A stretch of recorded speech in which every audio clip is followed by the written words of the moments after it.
to my channel, subscribe button is down below, so please subscribe. Before I get into this video, can I just mention that I look hella stressed because today has been such a long day. First of all, the weather is so hot. I've been trying to film like since morning, but the sun refused to go down. I went grocery shopping because like I had run out of some stuff, only for me to go grocery shopping, and a lot of things that I wanted was like sold out. The queue was long because social distancing. It was just a stressful day, and right now it's like almost 6 p.m. you know, weather is still hot, but it's like a bit cool now, so I'm just filming outside. So if you hear like cars or if you hear our dog barking, please bear with us because sometimes she just acts crazy. Right now, because I had a stressful day drinking wine, I'm just trying to kick back and just relax. And yeah, so basically this video is going to be on the reasons why I quit my job and decided to move abroad. Technically I'm still in Nigeria because of the whole quarantine issue and the pandemic that's going on right now. Obviously I wasn't able to travel, but yeah, I'll probably explain that for the into the video. But yeah, I'm still in Nigeria, but I did quit my job and I am moving. But yeah, so let's get right into the video. Basically I'm going to be doing a Q&A, answering like questions that people have asked me in relation to why I quit my job, why I decided to move abroad. Frequently asked questions, basically, either personally or questions that I've gotten like online via Instagram or Twitter. Those are the questions I'm going to be answering. I'm going to put the question on the screen, so before I answer, I'll put the question on the screen so you can see and know what I'm talking about. So let's get right into the video. So I have 2 degrees, right? My first degree was in Ghana. I studied political science and sociology. Political science was my major, sociology was my minor. Now, I wouldn't say it was a course I was passionate about. I did have a few courses within that or should I say electives within that I enjoyed, like public administration. There were quite a few courses I enjoyed. I got into college, I got into university when I was 16. So I mean, at that age I was pretty much, I wanted to study economics, but ended up studying political science and sociology.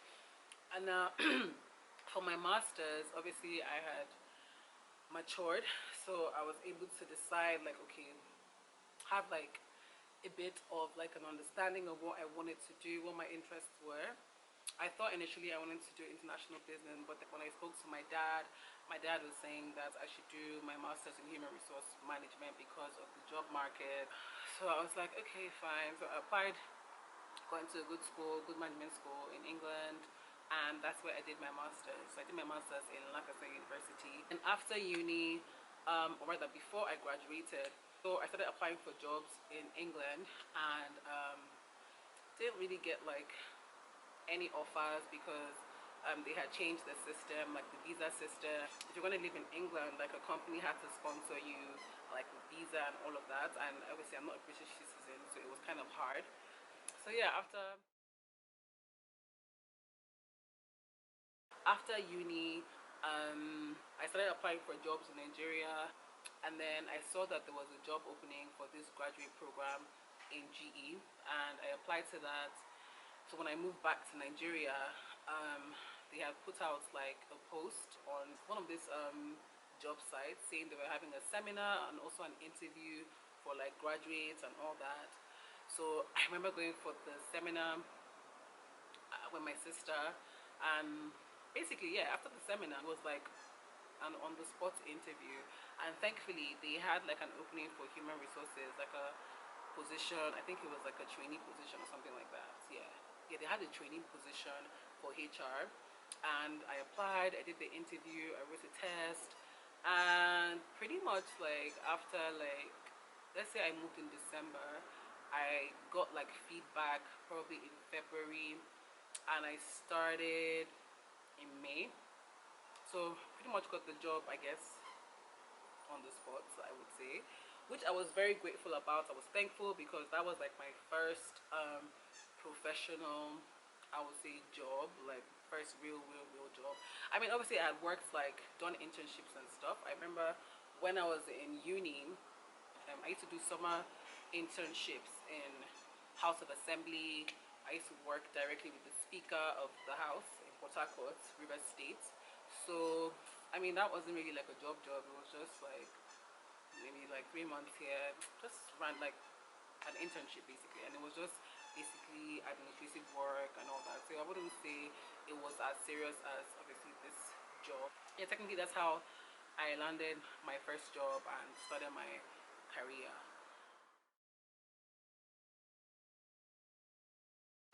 So because I did human resources, I felt it only made sense for me to practice because at the time that's what I knew. So I started my career in human resources. I started working with GE. um did not really like it, I'm not going to lie. I hated every minute of working with GE. I mean, the first year was okay because I was learning, like I was trying to understand the practical part of HR in the real world. So it wasn't really that bad. I mean, the first year was okay. Second year, I was pretty much just over it. I was depressed. I hated going to work. I did not enjoy it at all. I just felt like the industry wasn't like my thing, in the sense of, I don't know if it's my personality, probably my personality, and the fact that I kind of already started being in tune to what I was interested in. So, um, yeah, so I'll go to work. I mean, I have like crazy hours. I'll get up at like I'll get up at 5 a.m. because where I used to live, or where I was living, my parents' house was far from where the office was. I used to use like the staff bus. So the staff bus would pick me up at like 6 a.m. I had to be at the bus stop, like literally opposite my house for like 6 a.m. and then get to work. And it was just so monotonous. Like it was like doing the same shit every day. And I was just like, there was no challenge there, to be honest. Now my position then was like obviously graduate HR trainee, and basically what I used to do was manage the schedules for the trainees on ground, organize their training programs, all these HR things basically. That's what I was doing, but on like a trainee level. Do you understand? So I mean, it was just like repeated. Everything was just very like monotonous. It was very boring, and my kind of personality, I'm not that kind of person. I feel like I like to think outside the box. I didn't have that feeling like working there. So the second year, one of my friends that had a hospitality business, I would say, she talked to me about her business, and I found that it was stuff that I was interested in. So I would do like research on like PR, like how to brand her business, and I found that it was something I really liked and I used to do effortlessly. Like doing that kind of research for me wasn't like work. Like I would just do that in my sleep, and I really enjoyed doing that. And then over time, she was like, "Oh, we should partner and start a business together." And I remember we created a company, and we were supposed to like launch our business, or like our company, like doing like a huge event in Port Harcourt. And I found that working on that project, like I was really passionate about it. Like even though I have my 9 to 5, I thought that okay, this can be my side hustle, something I enjoy doing. It's not work for me, so I don't mind like staying all night, being creative with ideas on how to push the business forward, how to network to get clients to sign up to our business, to our company. So it was meant to be like an event company. So basically, if someone came and said, oh, they want to I guess do an event or host an event, whatever it is, we'll plan like everything from start to finish. So it will be like, okay, we'll source like location, work on your guest list, do the whole ad thing for it, depending on the line of event, like stuff like that. It's like, so that's what our company was about, and we had like our business name, everything. But yeah, so I found that I was passionate about doing that kind of thing and coming up with like creative ideas for the clients and all of that. um I think that's when I really knew that, you know what, HR is probably not for me. I wanted to further my career in communications slash PR. So I remember that I had, in the second year of working with GE, I spoke to my parents, telling them that I wanted to do do a course in, I think it was PR or communication. I can't remember, but I remember telling them I wanted to do a course. I wanted to quit my job and go to New York to do like a short 6-month course, you know, and I already had like scholarship from the school based on my grades and writing exams. And I guess because I was working with G, and G is the most national company. It's a very good company to be honest, but I just felt like it wasn't just for me. It just didn't like sit well with me, and that's okay. Like oil and gas is just not my kind of oil and gas is not my kind of industry. Like it's not the kind of industry that I'm passionate about. So I told them that I didn't want to continue in that light, and wrote a proposal to my dad, but you know, he just felt like I was like, I guess, wasting my time. And yeah, so basically he didn't like support me, so I didn't have the finances at the time to move. So I stuck it out for another year. So I worked with GE for 3 years. Yeah, by the third year, there was issues like with the whole, you know, there was a period where like there was this whole oil and gas crash and price and all of that. So my contract ended. Anyways, moving on, I moved to Abuja.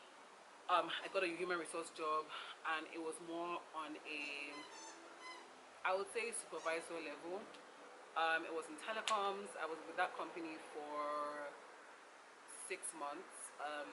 Didn't see any career growth there, so I didn't see any career growth there, and then got another offer with the company I was working for recently, and decided to take it on. It was a HR manager job, to be honest, and that company started off as so it was a startup company. So I got in there when it was like construction. So you imagine that I had to build like everything from scratch, policies, procedures, SOP. Like there was a lot of things to like review, to read, to structure. I had to build the entire structure. I know I'm not gonna lie, it was such a struggle for me. Again, maybe because HR wasn't like particularly my passion, so I felt like I used to struggle with all these things. And even to be honest, dealing with staff and all that and all of this HR functions, I didn't particularly enjoy it. I had to like do a lot of research. I would have to do presentation for like board members. Like honestly, this part of my career was the most challenging and rewarding part of my career. And I would say, as much as I wasn't passionate, it was something I enjoyed because I was able to think outside the box. I was able to, I mean, I was just proud of like how far I was able to how far I had worked for the company, building like everything from scratch, structuring the company and all that. I wouldn't say I was perfect because again, I had to teach myself. And imagine I got that position when I was 20, probably 28, 27, 28 at least. So you can imagine how much work I had to do. And I was the youngest manager there, also a woman. So you can imagine, like, it was very challenging. So I felt like at that point, at that stage in my life, I had a lot to prove, you know. So I was constantly on top of my game, you know, studying and doing research and just making sure everything was covered with the government, like from the government side, internally. It was a lot of work. It was stressful, but yeah. So moving on, I had worked with this company for 3 years, or almost 3 years. This year I made the third year, I would think. Yeah, this year I made the third year. And sometime last year, like a HR that's higher than, like obviously higher than me, like I was well experienced, joined the company.